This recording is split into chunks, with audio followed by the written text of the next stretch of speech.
So మొదటి ఆదాన్ని మనం చూసాం. ఆయన తప్పైన తీర్మానాన్ని ఆయన తీసేయడం, ఆ ఫలాన్ని ఆయన ఎన్నుకున్నాడు. మరి రెండో ఆదామైన ప్రభు అయిన యేసుక్రీస్తు ఏ పాపము కూడా లేని ఒక వ్యక్తిగా ఆయన జీవించాడు. ప్రభు అయిన యేసుక్రీస్తు వారి యొక్క ఫలం ఎలా ఉండే?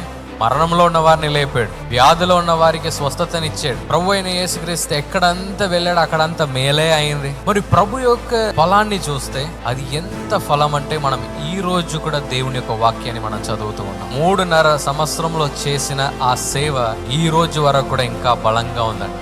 ఎందుకంటే ఆయన యొక్క ఫలము, ప్రభు అయిన యేసుక్రీస్తు తీసుకున్న తీర్మానము, నేను పాపం లేకుండా జీవించాలి, ప్రభు యొక్క చిత్తాన్ని మాత్రమే నేను చేయాలి. ప్రభు అయిన యేసుక్రీస్తు ఎలా ముందుకెళ్ళాడంటే, ప్రభు యొక్క స్వరాన్ని మాత్రమే విన్నాడు, ప్రభు యొక్క వాక్యాన్ని మాత్రమే విన్నాడు. మంచి ఫలముగా ఉండే ఒక వ్యక్తిగా నువ్వు ఈ రోజు మారాలి అని ప్రభు ఈ రోజు మనతో మాట్లాడుతూ ఉన్నాడు.